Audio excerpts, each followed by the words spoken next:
I've got today is, I don't know how well you can see that. I'm working on a Japanese armor platoon. Yeah. I got a bunch of 3D printed Hodgos and then a 3D printed Chiha, but I wanted like a nice Warlord resin one as kind of my command tank. And then if I'm taking it as a regular platoon, I have like a nicer. Yeah, makes sense. The Chiha printed really nice. The Hodgos are a little rough, so I'm kind of just going real quick on the painting, but this one I'm taking more time on. So just gonna, like, I've got some washes on it. Just gonna finish weathering, so some like mud and splatter and some chipping. Did you print them? No, I didn't print it myself. I got a buddy here who's got a printer. Oh, cool. Nice. Yeah, I think just the files for the Hodgos were bad because he's done a couple for me that have been like perfect. Like the Chiha is great. He did a R35 for my Romanians. It's just like, it just looks great. Yeah, like good thing with 3D printing is you can get some stuff which you can't actually get 28mm model kits for. Yeah, which is really handy because I've got a few 3D printing vehicles. I've got some Chevy trucks for my Desert SES, my British SES, and I've got Uber wagons for my German army as well, 3D printed. Yeah, so, and it comes in handy for sure. And like, I mean, another thing is like if I want to make a Japanese armor platoon, I don't want to pay. I don't know what it, the currency difference, but like $30 for a little resin Hago. Yeah, that's the expensive. That's 25 quid, £25 now. Okay. Roughly. Yeah. So I paid about that same amount for these four. I know. Like that's what it does me. Like I don't mind paying 20 quid, 25 quid for the model if in the actual game it's going to actually do something. But paying £20 for like a truck model, it's just like I can't get through that. So that's why 3D printing for trucks and stuff is brilliant. Yeah. Probably tanks, because I've got quite a lot of kits that I haven't built. But I think if I was going to do maybe some of the French tanks, I'm thinking of doing some French tanks, so maybe more French stuff. I'd probably go maybe 3D printing just so I can get a lot of cheap, because they're only small, useless tanks really. Like even like the Japanese tanks, not in game terms, are not the best today, but they're good fun. Oh yeah, I mean they're horrible. They're horrible tanks. They're horrible. Yeah, they're rough. The one-man turret rule. Their one is a light anti-tank gun, but it's like less than a light anti-tank gun. I mean, I have 1,000-point armored list for the Japanese with 5 tanks, 2 veteran infantry squads, and 2 trucks. Like, just because of how bad they are. But I mean, got this one. So this is a French R35 for my Romanians, but it's like the same thing. It's a little bit better armored, but one-man turret. Horrible gun, no machine guns. It's like, it's just kind of a silly tank to run, but they're fun. I love the urban war stuff. I've started some Char B ones. I've only undercoated half now. Some French tanks, some Char B. Can you see it? Yeah, that's sweet. Yeah, I like the early war tanks.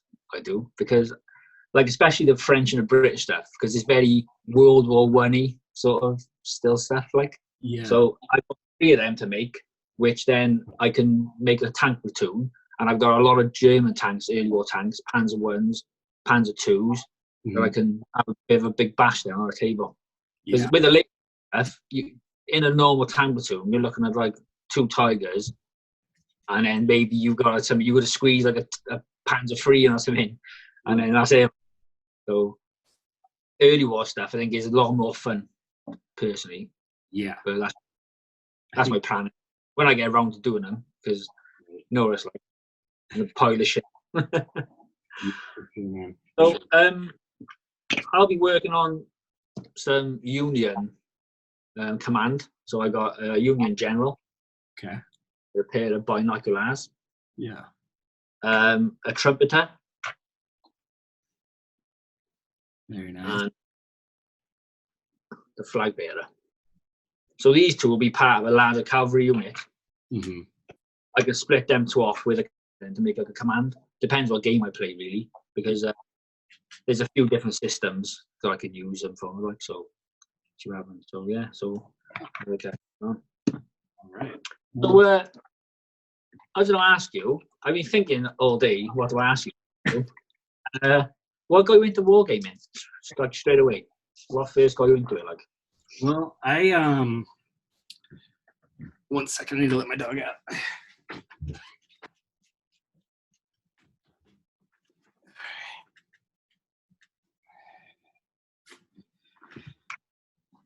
So I'm 28 now, but when I was about 13 or 14 years old, my buddy introduced me to Warhammer 40K. yeah, And I've built model airplanes and model tanks since I was a kid. So I got into Warhammer, but I lived in the middle of nowhere. There wasn't any community for it or anything. no. So I got to mostly build and paint the models, but that was it. Didn't get to play too much. The days before social media. Yeah, way before social media for sure. So Knew someone, you know. Well, I mean, my buddy that got me into it lived like 40 minutes away, and at 14, we just didn't even get to see each other that much. So, I got into it that way. I don't know. It's funny. I started writing Warhammer fan fiction because I saw what other people were doing. I was like a 14-year-old kid, but the fluff for Warhammer is just like ultra violent. Oh yeah, it's amazing. my parents saw some of the stuff I had wrote, and as a 14-year-old kid, and they're like, "This is a little too much. I don't think we want you playing Warhammer right now."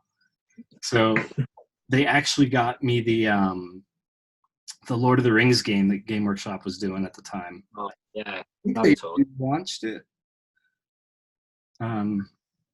since, but yeah. So then I had those for a while. Played with my brothers mostly, but then I got out of it for a while because there wasn't a community. But I was becoming a teenager. There's other things going on, and flash forward to 2 years ago. I saw that movie Fury. Have you seen that one? Yeah, seen that. Good film. Yeah, it's not bad. Sorry. It's not bad until the very end, but yeah.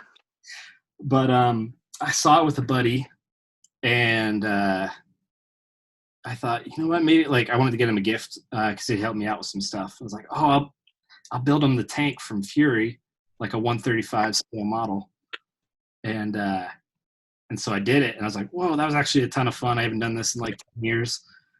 So I built a couple more models, and then I stumbled across a YouTube page called Wahoo Warrior. He does bolt action. Oh, yeah, I know you're about. And I started watching his videos, and I was like, that looks like a ton of fun. He did some good battle reports, I liked him. Yeah. He did some good What's that? I don't think he's made any battle reports for a while. I haven't seen him pop up. I haven't seen him put a video up in a long time, so I'm not sure. Not sure what happened. Let's hope he's all right. He totally gets the credit for getting me into bolt action. I've just been hooked ever since, and it's just been basically. How about yourself? To be fair, it's quite similar to your story, really. Yeah. I think about 10, maybe 11. My nan bought me a Warhammer Fantasy Battle Starter Army. Okay. In maybe third edition, maybe something like that. Second or third. It was Knights of Bretonnia versus Lizardmen. So she got me that because I used to like doing Airfix models and kits and stuff. Yeah. And she thought I was putting it together, but I don't think she actually realised that it was like a proper game, So I put all that together, and me and my cousins, there's a few of us, and every Friday we stay over my nan's house and we just play it basically. Yeah. So that's what started me down the Warhammer route. I think I stopped playing when some of my cousins lost interest. We used to do a lot of Lord of the Rings Mm-hmm. when it came out, obviously after the films. And when my cousins lost interest, and I didn't really know anyone who played it. And unless you're actually playing the game, you sort of think, what's the point in it? So I basically stopped playing for years and years and years. And then about 2.5, maybe 3 years ago now, I thought, I was in town, in our town centre. Yeah. I thought, I'll have a look at Warhammer and see what models and stuff are about. And then it sort of got me back into it. And I started looking on Facebook and YouTube. And I didn't realise how massive the community's gone. Mm-hmm. It's just insane. It's so easy to get a game now. Well, it was. But when I was a kid, unless you knew someone or you just turned up in a game workshop on a Sunday afternoon, and someone just happened to be there waiting for the game, you couldn't get a game. Because there's no forums or there was no Facebook pages and stuff. Right. And I put a local gaming club and I used to play 40K quite a lot. But it's never really been my favourite game. I want to get back into fantasy, but they killed it. And they got Age of Sigmar now, but I didn't like that. Yeah. It's just not for me. So. But then I was in there's a place we play games now. It's called Firestorm Games and it's in Cardiff City Centre. And I was in there and I seen the game, Bolt Action, World War II miniatures. And I thought, I've always been into history. And I thought, that's right on my street. But again, I didn't actually know anyone who played it. Mm-hmm. But I got talking to one of the guys who played 40K with, and he was interested in it as well. But he was the same boat as me, which he didn't know anyone who played it either. So we sort of just met and started talking about it by mistake. So we both bought a starter set, and that was the slope then into all this plastic stuff then. So, yeah, so pretty much the same story. But I completely stopped playing 40K after I got into Bolt Action, and I discovered all these different historical games. Black Powder, Warlord Games does 5 different rule sets of all sorts. Osprey does loads of historical rules. So 40K went out the window, and so I just pure historical now. Although I do play Lord of the Rings, the new ones, new versions, now and again. I haven't played it for a while, but I do like Lord of the Rings. I think that's one of the shop's best rule sets, I think. Okay. Personally. So, is it similar to the older one that they had out, or? I remember it is a little bit. The basics of it, I think, they changed it quite a bit because I think the guy who wrote the original Lord of the Rings, Rick Priestley, is left Games Workshop now. So I don't know with all the licensing stuff now, if they can actually copy his game systems. I'm not sure of it all that. But it's a good game. I think it's better because if you remember the old ones, you could only release a rulebook every film. Mm-hmm. And they were quite specific to that film. But the new ones are sort of it just covers the whole of the Lord of the Rings. Yeah. So it's really good. It's worth having a go. It's really worth having a go. Yeah. So I really enjoy it, but very rarely do we play it because not many people play it. Yeah, I noticed a lot of the models are even the same ones from the original one, and I wish I had the ones that I had painted as a kid. Yeah, I was the same. How much things have changed, at least with my painting and stuff. But I think I sold all my Warhammer and all my Lord of the Rings stuff probably close to 10 years ago. I was trying to find if I had any photos, and I looked on my email, and I actually found the emails from the eBay sales when I sold them 10 years ago, but it took the photos down. I was like, that was my one chance, but gone forever. Yeah, well, I don't know how to model my Warhammer fantasy. I had quite a large elf army, and I'd love to see it now, what it was painted like. Because at the time, I thought it was amazing. My first ever painted army, I thought, that looks amazing. But I'd love to see what it was like now. But I can't remember. I think I gave it some away, and I probably sold a bit. And it just, over time, it just all whittles away. Move house, so it just all gets lost, left in the attic and stuff. So. Right. It's sad, but I wish I still had it all. Yeah, for sure. Just good memories. It's probably horrific, but just the nostalgia. Yeah, I think I just recently put on my page the Fury Sherman that I built. The first model I built and painted in 10 or 12 years. Yeah. And I don't know, something as simple as using a wash would have made it so much better. But I just have these huge like black streaks on it of just paint trying to like weather it. It's just kind But what I can remember when they didn't have ink, which is similar, but it's not quite a wash. It was like black and brown ink. I can remember black and brown ink Citadel paints, and I think the Games Workshop washes I still use now. I think they're really good. I remember using the black ink specifically on Minas Tirith nights. Yeah, silver and just black ink, and when you was a kid, it looked amazing, didn't it? Yeah, it looked good now. It might have been good. We'll never know. I think so. But yeah, especially. Go ahead. I think so I primarily play bolt action because I'm a huge history nerd, and World War II was always like my specific area of study. So primarily bolt action. I've got the rules for Chain of Command because it uses the same miniatures, but I've never. I don't know. It was just like there's a pretty big gaming community here in Salt Lake City, but bolt action is pretty small and it's been growing. Yeah.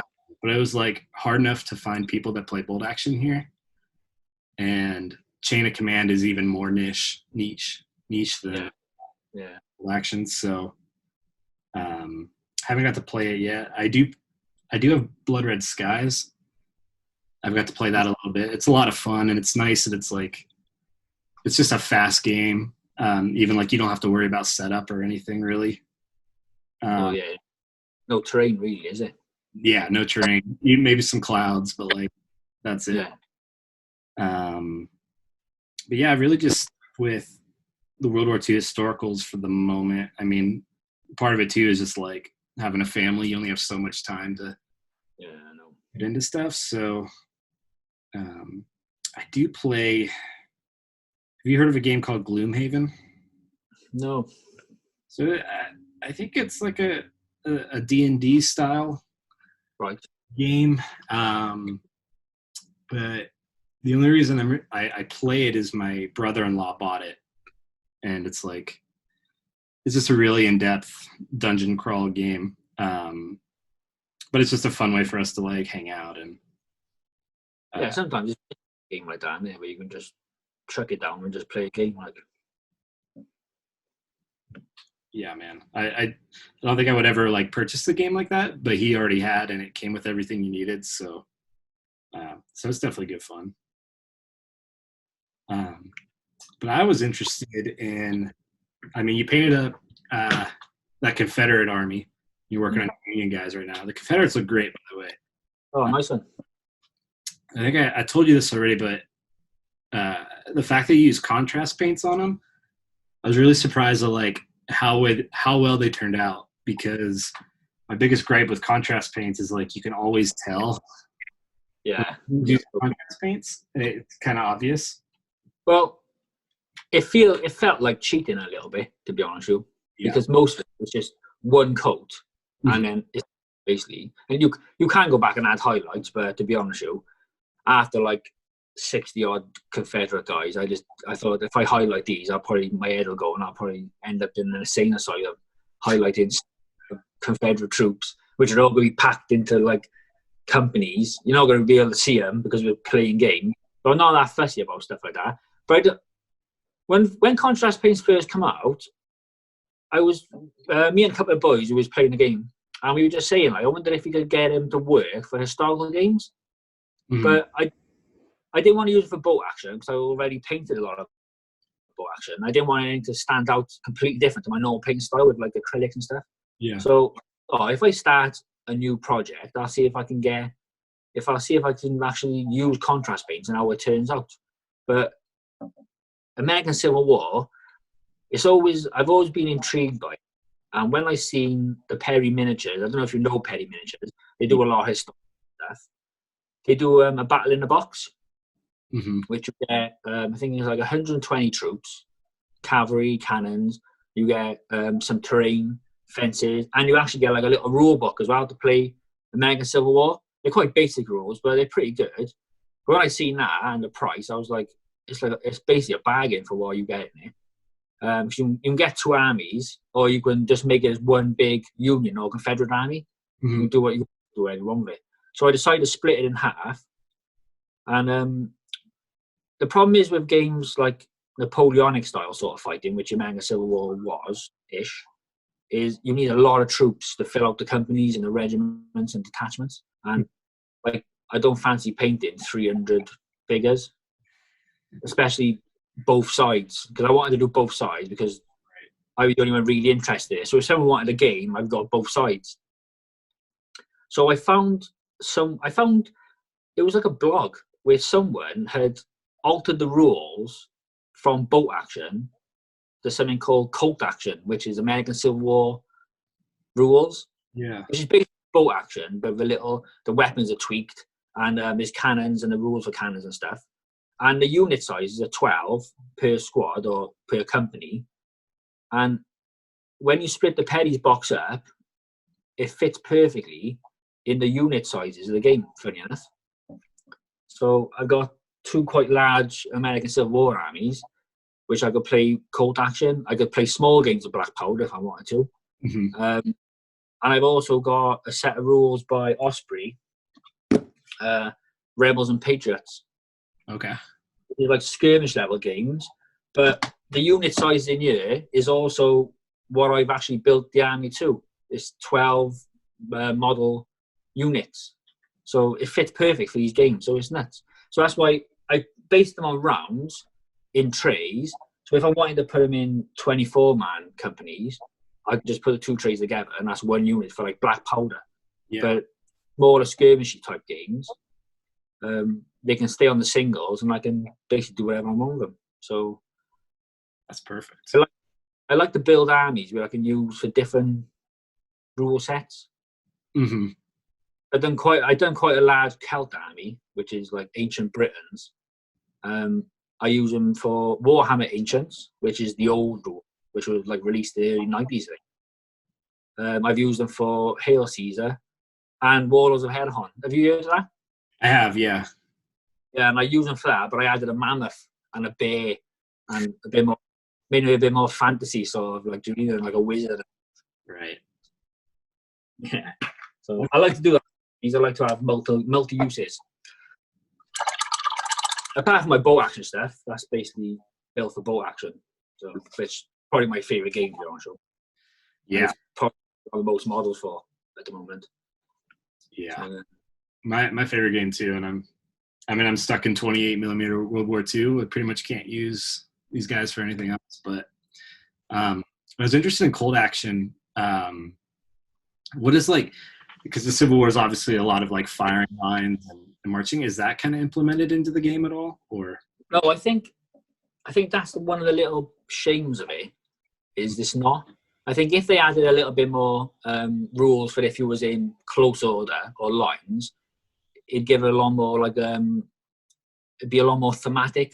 I don't know what I'm trying to say. You get a lot more of that flavour of the actual conflict itself. Whereas really you got like a 360 view, but you find yourself just because you're playing with them in the trays, you find yourself lining up together. Like I have played a game of it with my son. I forced him to play a game with me. My 15-year-old son. He was like, "Oh, Dad, I don't want to play." I'm like, "Oh, come on, you got the game. I just want to try it out." And it's really brutal, the game, because boat action is brutal in it. To be honest, like it's quick, it's brutal, and that's what Colt action is the same. It's I think if you want a bit more of a meaty game of that era, you'll have to go with something like maybe Black Powder, or something more like where it takes a lot of time and it's all about frontages and facings and do you know what I mean? If you wanted that, Colt action is not a game. But if you want to just put a table down, line up against each other, and just blast each other off a table, it's like bow action is perfect for it. Yeah. Especially the cannons. Cannons is like, it reminds me of the old fantasy rules with cannons, because you've sort of got to guess where you're shooting to. Okay. So basically, you've got like angles, and you've got to guess the angle, and then you've got like, I think it's a 36-inch piece of string, and whatever angle you guess at, whatever that string goes through, it hits. So you can go through your own unit, you can go through 2 or 3 of theirs if they got them all lined up in column and stuff. So there's little bits to it, but I think you can always add to it because I converted from the guy's blog into a PDF. I'm planning on printing them out and actually getting them binded so it's like a proper rule book, because it's on my laptop at the moment and I don't want to play the game and I've got to check a rule, trying to fire up my laptop and trying to find the files and stuff. Right. So it's good. It's fast. It's fun, Yeah. So playing like 2 hours, and the 2 hours you could probably play each other in, and once you get used to it, which is, Black Powder. If you play a massive game of Black Powder, it could take 4 or 5 hours to play a game of Black Powder. It can be quite slow. Yeah, I was interested in Cold Action once I mean, you're the only person I've seen post anything about it, but because I'd like to break into other areas, and I keep saying you only have so much time. So if you introduce a new game and it's a whole new set of rules to try and learn, and then you got to teach them. Well, you got to get somebody else interested in it, and then you got to teach them. That just takes so much time. That is the problem. So something like Cold Action, where you more or less understand the mechanics of it from Bolt Action, and you can just jump into it. Yeah, there's not major massive differences. You still got the dice. The dice still does the same thing as in Bolt Action. There's a few different weapon profiles. You can get carbines and muskets and smoothbore muskets and stuff. But there's not much difference. It just gives you a little bit extra range, or some of them. I think most of it is 18 inches. But yeah, it's a good game. It's a good idea. I was thinking of it because I like to play Napoleonics more, but I find a lot of rule sets are quite boring. Yeah. They're quite slow and it just takes a long time to do the game. And whenever I play a game now where it's I go, you go, or your enemy goes, you got to wait 45 minutes while they move all their troops around, and then it's your turn. I like the draw in the dice. Oh, that's my favorite thing about Bolt Action, because you just don't know what's going to happen. Right. So any game with that in is already a winner for me, because it does make games a lot more interesting. Right. Yeah, I think anytime I hear somebody talk about Bolt Action, that's their favorite aspect of the rules is the dice. It's really good. When I first started playing, I didn't know anybody that war gamed here in Salt Lake, so I bought the Band of Brothers set. I built it up, and then was just playing the game by myself on the table. And it's not ideal to play alone, but even just with the dice mechanic, because it's so random, it kind of works just playing it normal. Yeah. As long as you're honest with yourself.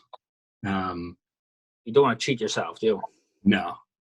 I mean, if you're super competitive against yourself, you might need to check into a mental institution or something. But yeah, man, I think I think something like Chain of Command is the game I want to play, because I'm interested in the simulation style of it, but yeah, I know what you mean. But Bolt Action is just so much fun. I mean, it's not designed to be super realistic, obviously, but the game could be, you could skin it in a American Civil War, and it still basically plays the same. But it's such a solid rule set. There's a core rule. No, it is one of the best rule sets out there. Yeah. I think some people on the Bolt Action page and stuff, I think some people forget that it's not a purely historical game, and they get a bit lost in, the uniform wearing that colour in that year in 1944 and stuff. It's does it really matter? Was you there? Because just being somewhere different on the continent will affect how your uniform changes colour. Right. Sun, dirt, salt. If you look at a US Marines uniform after being in the Pacific Theatre for a couple of weeks, it was probably in tatters, because the jungle and stuff would basically eat your uniform, all the little things living in it. Be nothing left there after a couple of weeks. So I think some people need to take a bit of a chill sometimes. Like I get it. If you're really big into history and the colours and everyone got to have the same kind of buttons and stuff, I think good for you, like, innit? But don't bring other people down because they're not into it. Yeah. No, I respect people who build up companies of troops and stuff purely off historical units and stuff. I think it's great, but I haven't got a patience for it. I just like chucking models on the table, and I'm gonna bash. Like, I think my early war Germans are based on. I like my early war Germans are probably my favourite of my armies. Like, I do like them. You got a flak 88 in it, and a Panzer one, which is always fun. The Panzer one's great in boat action. Oh yeah. Oh, it's 12 shots is great. And it's like 70, like 80 pounds of them, stuff like that. Yeah. One of the best tanks in the game. There's some weird things where, especially like with my bigger tanks, I find that I'm usually just using the machine guns on them instead of the main gun. Yeah. Just kind of how the rules work. So, I mean, no rule set is going to be perfect, but like, no.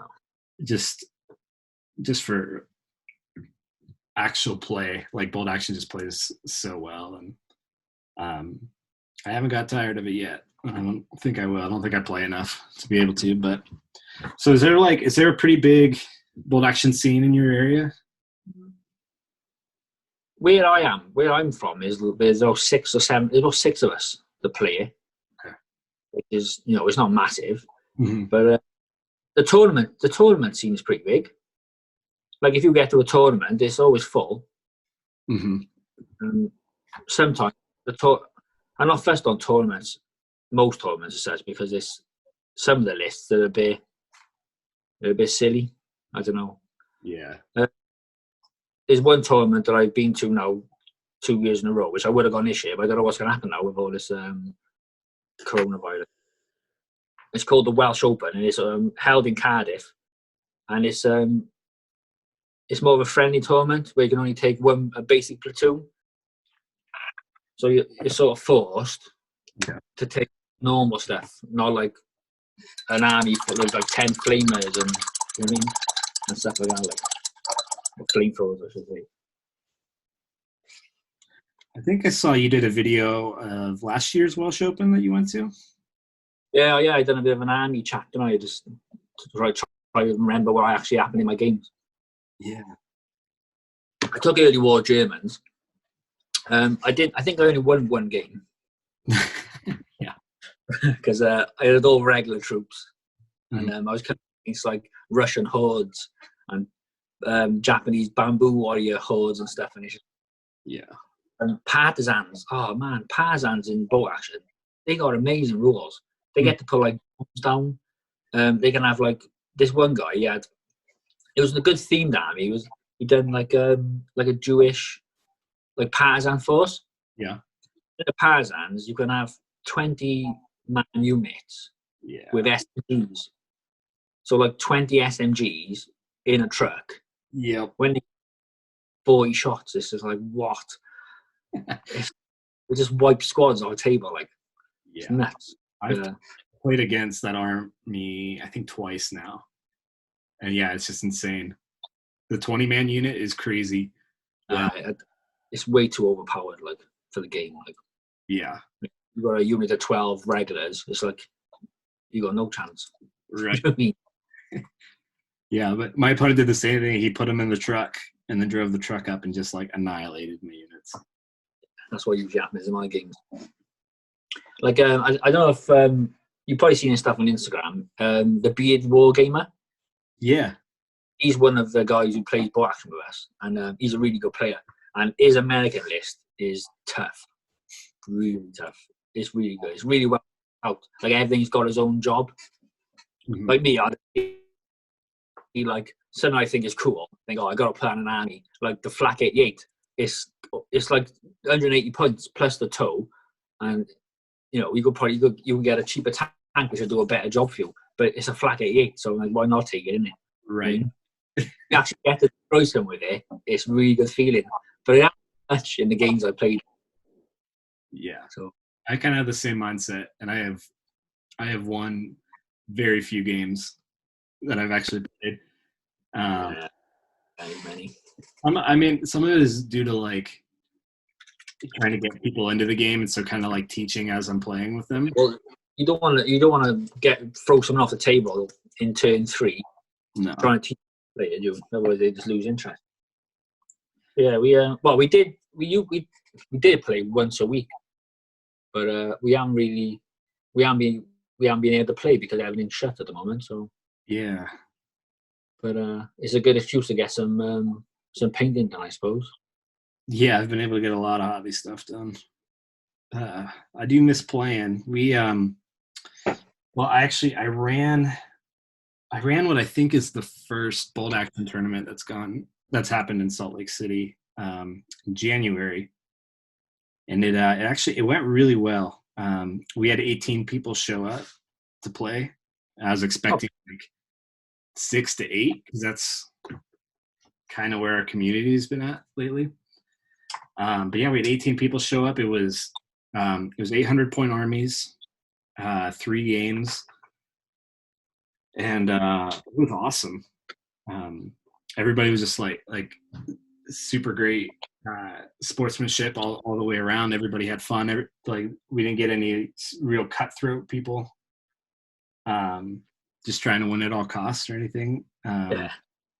It kind of felt like it's like, all right, sweet, this is going to really be the launching board for the community. And then kind of the whole coronavirus thing hit, and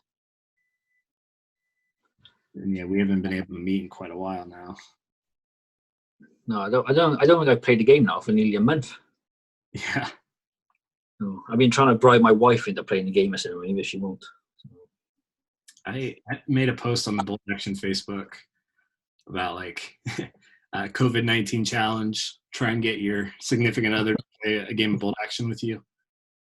And then I mentioned that to my wife. It was very passive aggressive, but she just instantly shot it down. It's like, okay. I have tried it. Gave it a shot. Yeah. She wouldn't. She got no interest. Was fair enough. So, all right, this will be my thing. You can do your thing. Yeah. I think I'd rather like that. Yeah, you gotta have some not separation, but Yeah, I know what you mean. Things. Dude, so you just put up your Chindit army. Oh yeah, my British in Burma. It's looking fantastic. Yeah, the Warlord metals, the Chindit metals, and all the best sculpts in the world. I'll be honest with you. Some of the faces are a little bit missing and stuff like that. But once it's painted up and you sort of base it and stuff, they looked alright. I was glad. I was happy with it. I hope I get a game with him soon because I've been waiting for my mate to finish his Japanese army. Uh-huh. But I've been painting them since like October. Oh, sweet. So it usually takes me a while to paint an army because I don't get very much time to sit there and actually do it for about an hour or two solid. I mean, I only get I got like a bit of a setup with a desk and stuff. And whatever I'm working on, I'll just leave on my desk and then I'll pop back and forth and do like 10 minutes here, 10 minutes here. Do you know what I mean? Yeah. That's how I tend to paint. If I think the quickest I've ever painted an army, well, it might be the Confederates now, saying that. But I think it was my British 8th Army, which is in the desert. Uh-huh. I think it took me like a month to do the starting army set from both all the games, which is like a record for me, I think. So, because I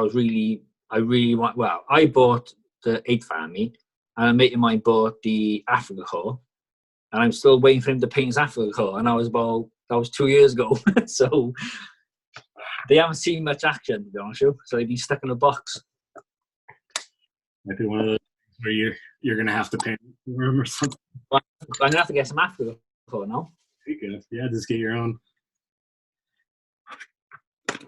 Yeah, so I don't mind playing against someone with an unpainted army. Like I would never. It doesn't bother me. But it is kind of kills the energy a little bit when you've spent like months on painting your force and you set it down on the table against like gray plastic. Yeah, I think if someone's working on an army and they just want to play the game, I think that's fine.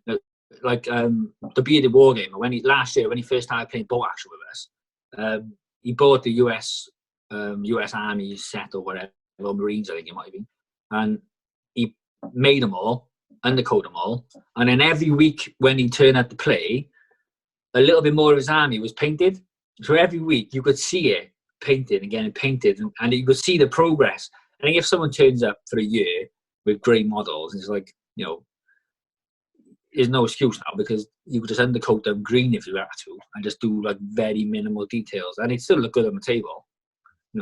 From 3 feet away, if you look at something, you go, "Oh, that looks alright," and you go up to it and you think, "Oh, close up it might not look alright." But when you're actually playing a game of it, any colour makes a massive difference, I think. And I think the colours here now, with the contrast paints, you could probably paint a lot of World War II stuff with the contrast paints.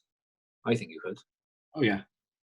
I've seen Russian, and they look amazing with contrast paints because they all got great coats on. With the snow base, it just looks. I think it's minimal effort. You have a really nice looking army. Yeah, I've seen some American armies that look really good. Actually, we had a guy bring an American army painted with contrast paints to the tournament I ran, and he ended up winning best painted. It was a consensus vote, and it looked great. But yeah, I was just having a conversation with somebody the other day, because I spend a lot of time on my painting and like doing details and stuff, but I was saying, like, when it's on the table and you're actually playing a game, it's just a blob, Yeah, it is. So if you just get like even like a 3-color minimum, or a super fast contrast paint scheme on there, like it's so far and above better than the gray plastic. Well, yeah, I 100% agree. Like what I like more about a game than anything is like this. When you look at a game and it's got a nice table with terrain and the armies are painted, it's very cinematic. And when you look, you think, "Oh yeah, that looks amazing." And when you're playing, if people see that, they're more inclined to want to get involved playing the game. Right. Because looking on a table and you see like 3 Tiger tanks rolling across fields and stuff. It looks amazing. Have you played a lot of the Tank Wars, Warlord Games Tank Wars? I've got the book. I don't think I've played an actual Armored Platoon list or a Tank War game. I mean, I guess these Japanese here will be my first Armored Platoon. I could field a Russian Armored Platoon, but kind of like what we were saying earlier, unless we're playing a crazy amount of points, it'll be like 3 tanks. But I think I was looking at the another game by Two Fat Lardies called What a Tanker. Oh yeah, I've seen that. Yeah. I was wondering if maybe that would be more something I'd be interested in, as far as like just tank on tank. Because one of the issues I have with bolt action, I was saying earlier, with my tanks, I'm usually just using the machine guns, because if you use the main gun, you're rolling 1 dice, and it's not really how I feel like a tank would operate. Yeah, no. But yeah, I've got the rules and everything. I'm actually trying to set up a 1937 game with a buddy of an early war Russian platoon. Oh. I'll use these Japanese. If you've ever heard of the Golden Goal, I think it was 37. But yeah, just tons of like super light tankettes and crappy tanks. But we can have a Huss 6 tanks under 1,000 points plus infantry. And so, what did you say? The Spanish Civil War? What's that? Did you say the Spanish Civil War with the Russian tanks against the German tanks? No. So it was like a Russians versus Japanese. It was like a border dispute. Right. Yeah. Before World War II kicked off. But yeah, that's a game I'm looking forward to. We're gonna set it up once all the restrictions are lifted. But he's actually cool. He's the guy that printed me these tanks, and so he's just has printed out like hordes of Russian tanks. So that'll probably be. I think that'll be my first time playing a legit Tank Wars game. I think that's the only thing I don't like about Tank Wars is it doesn't feel like tank on tank battles because there's no facing values and it doesn't matter like as much. I know you get a +1 here and there, like, but I think a tank on tank game you need a bit more to it than just rolling a couple of dice. Do you know what I mean? It gets a bit like I've had a few tank games with like silly point games where my mate Adam has got a lot of British armor and obviously I've got a lot of German armor, so it was like I think I had 2 Tiger 1s, a Tiger 2, a Jag-Panther, and a Hummel. And he had like a couple of Churchills, some Sherman, Fireflies and stuff. Mm-hmm. And I think we played the game in about 40 minutes. Yeah, it's fast. Remember that? It was really fast. Because like there's only a couple of models really on the table. There's only so much you can actually do with a tank. But I don't know if you've seen I don't know if I put pictures on Instagram of it. But there's a picture of my Tiger 2, which it was on fire that day, like I'll be honest with you. It took out his Churchills, it took out his Fireflies, and it's just a picture of my Tiger 2 rolling through and there's all these tanks on fire. And it just looks so cool, like on a table. But it's the only chance I got to use my Tiger 2 because in a normal game it's like 6 points, something like that, something stupid like that. I've got a Jag-Panther, and I mean I used to have a German army and I ended up selling it, but I kept the Jag-Panther because I think it's my favorite thing. It's something about a Jag-Panther, and it just looks so cool. I want a Jag-Tiger. I do. I probably will get one in the future, but just not to play with it, just to have it in my cabinet with all my other German tanks. So I got a few Stugs, Hetzer, Sturm Tiger, a Panther, a couple of Tiger 1s, Tiger 2, Sturm Tiger, Jag-Panther, a couple of Panzer 4s. For some reason, I got 3 Panzer 2s. I don't know why. I don't know why I got 3 Panzer 2s because they're useless. Yeah, the resin models? Yeah, the resin, yeah. I like resin. Mm-hmm. My Tiger 2s are resin, and I think it's just the weight. It feels better. I think it's like Rubicon. You can't beat Rubicon kits. But, they're so detailed. They're amazing.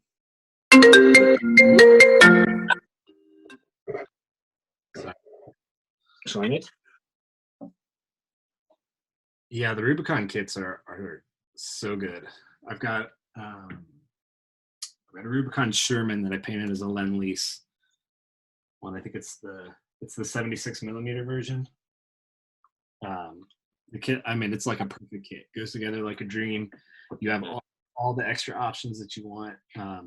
But I glue coins in the hull and in the turret because I like that. Oh, that's a good idea, that is.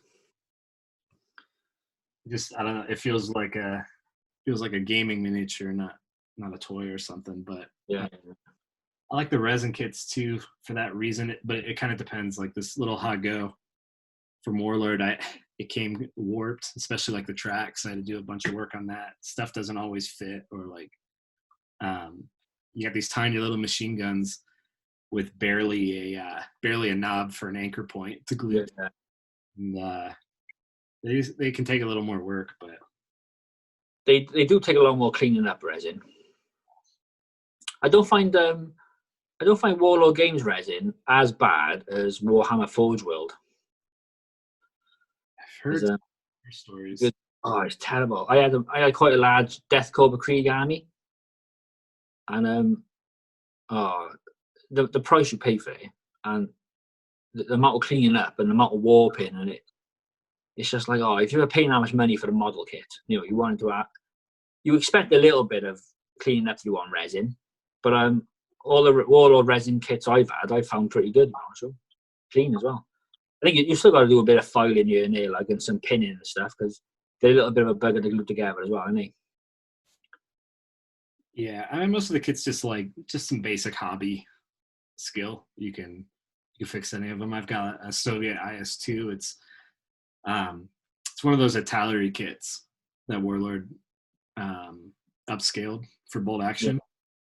Yeah. And I mean, those ones aren't my favorite, but the IS-2 in particular, like the turret, again, just is super flimsy. It's real difficult to put together. But you just have some basic hobby skills, and it's not a problem. And then it looks great when it's put together and painted on the table. So I guess I think it depends on like how much effort you want to put into your models. But yeah. I don't think you could ever finish. You could never finish a model or an army, can you? You can always add some into it. So like I think sometimes you gotta sort of try and draw the line somewhere, because you just keep working on it forever. Yeah. I know I've got an American Airborne Army that some of the minis in it are like the first ones I painted 2 years ago. And some of them are ones I painted 2 weeks ago. So there's a funny difference between the quality. Yeah. But I don't think I would go back and bring the old ones up to speed. I just have other things I want to work on. So that's the thing. I look at my my first bow action stuff was only like 2 years ago now, and I can see the difference. And I think, oh, do I really want to sit there and go over them all? Like, I think, oh, no, I don't. Like, I mean, I don't want to sit there and paint another 60 here infantry. I just don't want to do it. So they're good enough for gaming. Yeah, I'm always excited about like the next project I have.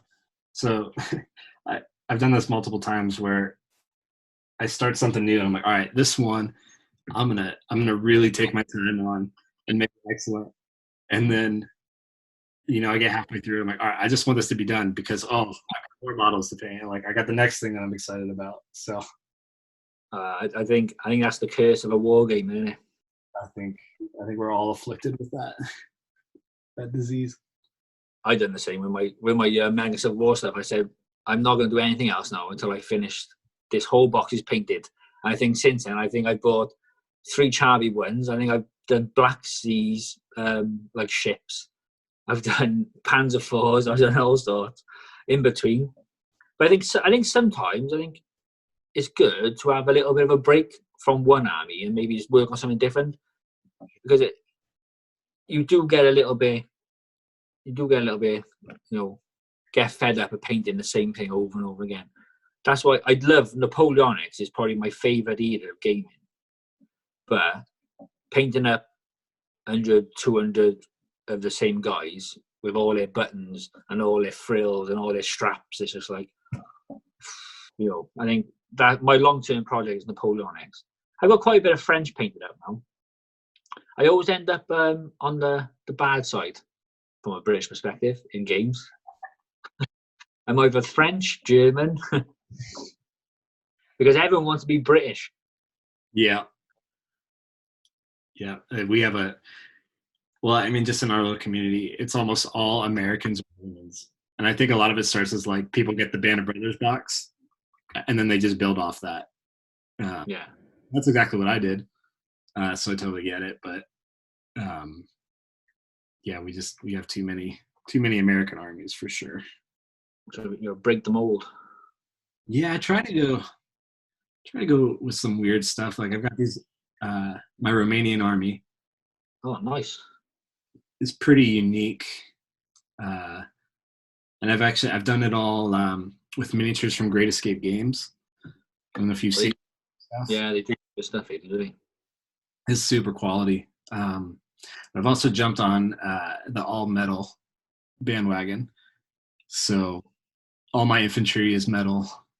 For my Romanian army, my U.S. paratroopers, I started with the Band of Brothers box and then sold all the plastic paratroopers, and now my entire army is metal. And then all my Japanese are going to be metal infantry. What do you keep all your models in? Do you have a display cabinet, or are they in like cases, or? I don't have a cabinet. I don't have a huge hobby area at the moment. I don't know if you can see that very well. Yeah. I got Romanians up there, and then my Americans below, and then I've got some like tanks and stuff just around. But Once like we're planning to look for a new home pretty soon, and I think once I get more space, I want to get like a actual display cabinet. Um, I've got a plastic Russian army that's in my garage, just in a box. Yeah. But I like your setup. It's nice. It's a good setup though. I've slowly started encroaching on everyone else's space now with my stuff. I started off with a desk with my laptop and stuff on, and can I put some shelves up? So I want to put some books on it. Yeah, right, you do that. Oh, can I get one cabinet to put some stuff in? Yeah, go on in. Can I get another cabinet to put some? Yeah, and all of a sudden I'm taking up like a quarter of the baby's playroom now. I'll show you now. I'll show you. Oh, drop that. No. Right, so I don't know if you can see it properly, but I got books, some Indians, dwarfs, and then is my German tanks, some more German stuff, a bit of everything, like, and then my shelf of things I don't want a baby to get. So there's all sorts going on, and then I got another cabinet then, my Chindits, my Confederates, and then my Union troops, which it will be in there when it's all painted. And then right on the bottom, there's Zulus, British Line Infantry for the Anglo-Zulu War, War of the Roses stuff, and some Rohan. So it's a bit of a mix. Yeah, good variety. Yeah, those cases are beautiful. Don't really have the room for those right now. I'm in our guest room. I just got this corner, but yeah, I want the cases because I like how you had the photo in your Chindit section, but I kind of have the same thing going on. Like I've got it. Yeah, I noticed that. That's really cool. That is the newspaper from my hometown from just after World War II. Wow. Yeah, my great grandmother's, and then I've got my wife's grandparents both served, so I got their photos, and I kind of like the memorabilia collection to go with my Bold Action Armies, like as a display. I think super cool. Yeah. Well, that's why I done the Chindits. My great grandfather was in Burma, so I sort of done them, and like it's a bit of a shout out to him, like, you know, because they went through some shit, didn't they? Be honest. You know, I think we got it pretty easy. All you got to do is stay in and watch telly. You know, you haven't got to get shipped halfway across the world and to fight someone you don't even know. Like, so I think we got it pretty good. For sure. If we have to stay home and paint miniatures, and that's the hardest thing we go through, I'm willing to take the sacrifice to stay home and paint miniatures. Taking one for the team. Taking one for the team. For king and country. King and country. There you go. We say for America. Yeah. Yeah, I've got my wife's grandfather served in the I think they were combat engineers. Book on them. Super cool. It's their history. But they were naval.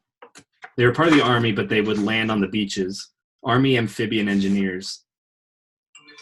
So that'll probably be a project at some point to get them done. And then I have a great uncle who served in the Canadian Armored Forces in the war. Oh yeah. Yeah. So that might be a project too, because I really like being able to base the things I do on well, sometimes movies, but like especially if you can do family or something, it just makes it that more special. It's personal, isn't it? Yeah, that's the word I'm looking for, personal. So yeah, man, I like. Well, I'd like to research the family back and see, you know, where actually how far back you can actually get, because some people have gone back to like the 17th century. Like, it's nuts. I think my family probably always been peasants. I don't think they've ever been the gentry. Yeah. Yeah. I need to do one of those ancestry things. One of those tests. Well, I used to play Xbox with a guy. I think he's from Florida, right? And he done like this genealogy thing with like a DNA thing, and it tells you where in the world you're from. And he was surprised that he was mostly North European. I said, "Why are you surprised at that?" He said, "Oh, I didn't think." I was like, "Well, most white people come from North Europe, so like Britain, France, Spain at the push." I'm like, "Why are you surprised? You're American. You're from your ancestors are more than likely from North Europe. You know, basically France or Britain, really. Bloody colonists. How dare you?" I know on my dad's side, my dad's family comes from Germany, but I don't know about my mom's side. So I'd have to look into that. But It'd be fun to look at. oh yeah, I know most of mine is Irish, so. Well, man, I've got maybe 10, 15 minutes left.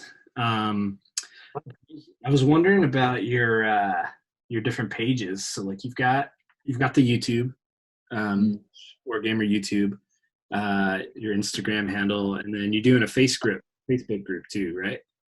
Yeah. Well, the Facebook one is basically put my pictures on it, so I don't have to have them on my phone to save the memory. That's the idea behind that. And I started the YouTube one because me and my other mate who I played Bolt Action with, were supposed to do it together and do videos together and maybe battle report and stuff like that. But he never really did anything, so I sort of just carried on my own, basically. Yeah. I'm not looking to make anything big out of it. I don't know.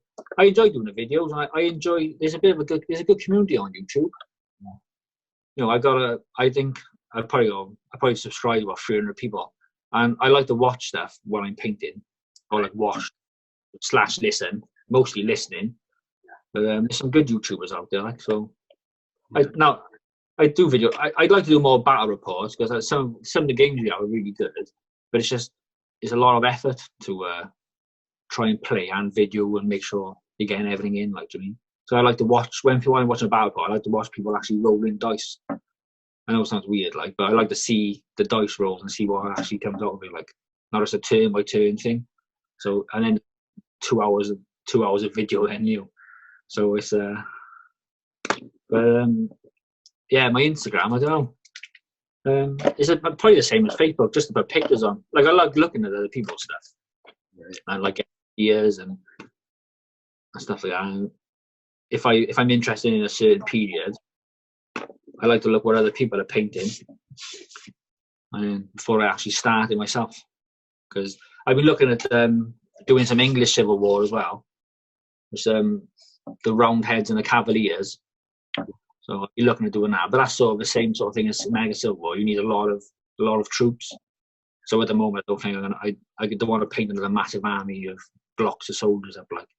But I think my next project after this would be French World War II. Yeah, use those char ones. I want a char B1s in it.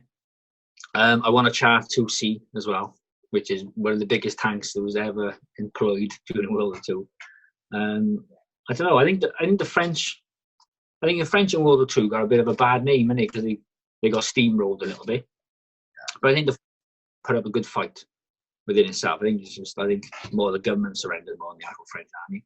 Because a lot of the French actually escaped to Britain via Dunkirk with the British and ended up fighting, or they stayed in France and like formed guerrilla groups and actually kept fighting. But then some French, they joined the German army, which is your SS Charlemagne, which is made up of French because they were fighting against Bolshevism or communism. So it's when you get into World War II, you can get lost in it because it's just mental. So complicated. You know, it is so complicated. And one of the things I've kind of experienced is always focused on World War II, like in my studies and stuff. Have you ever heard of the podcast Hardcore History? Yeah, I listened to that. Well, I've listened to everything he's done so far. So yeah, me too. I've been through most of his stuff a couple times. A lot of the work I do, I get to just have headphones in, and but his series on the First World War was kind of like my real introduction to the First World War. And when you even understand like the basic concepts around that, it just it like helps you to understand why France fell so fast in the Second World War.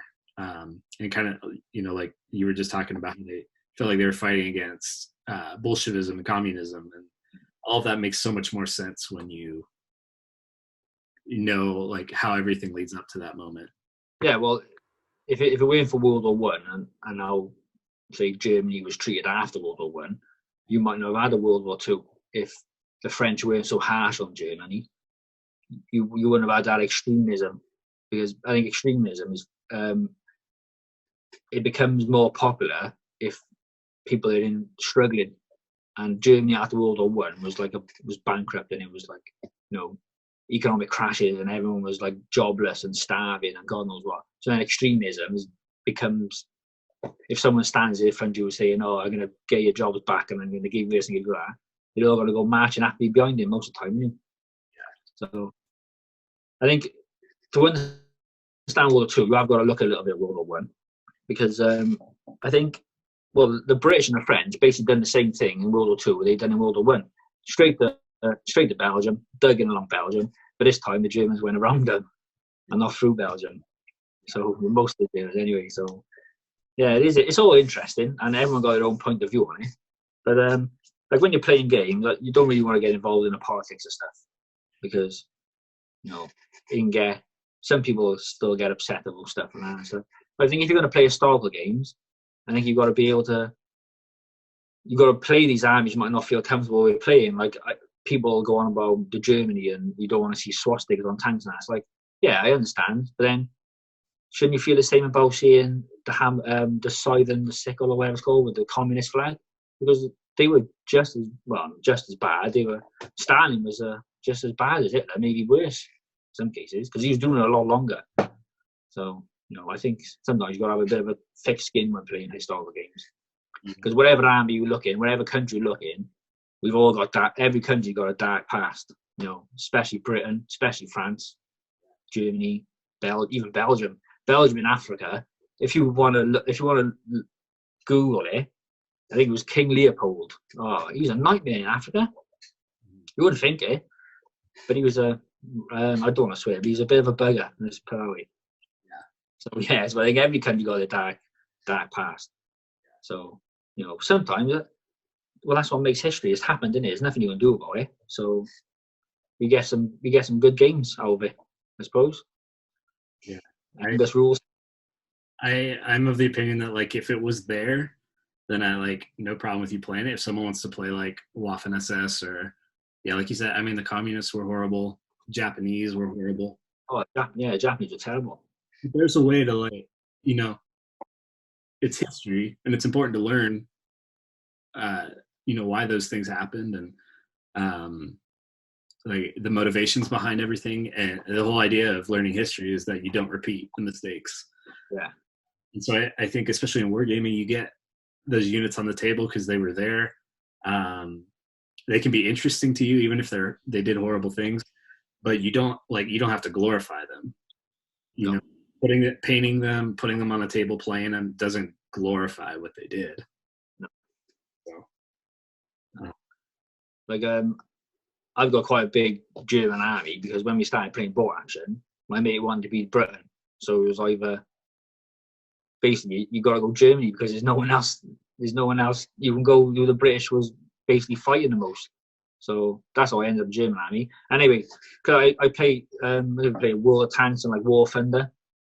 I've always been into like the German big cats, because obviously there's all that thing around them, innit? It's all like shrouded in like mystery about tigers and stuff. Do you mean? But in real life they weren't that good, but in games they're good. So I was happy going to German, so then I could just get an excuse to paint a load of tigers up or panthers up. Yeah. But I'd like to do a armour platoon of maybe Churchills. Mm-hmm. Nothing to do with the M4. I think a proper British tank would be the Churchill tank. Churchills and Cromwells and Churchill Cromwells. Maybe throw a Comet in for a bit of late, like. Yeah. So yeah. So I've enjoyed chatting to you, mate. I'll be honest with you. it's a good idea on your part of doing this. And it'd be nice to see you doing it with some other people, some more interesting people as well. There's a lot more people out there than me. Yeah, I'll finish these one day maybe. That's what I've done so far now. So it's a little bit of progress, bit of base colors down, like, you know. Amount of progress. I thought I could multitask a little bit better, but if I'm having an actual conversation, I'm not painting as much. But I think, I mean, you're not gonna be able to see. No, I can see it. Oh man, but I think I'm pretty much done. I think I got to spray a layer of flat varnish, and then it'll probably be up on my Instagram tomorrow. So, look forward to it, man. But yeah, dude, this has been awesome. Thank you so much for taking the time to do this.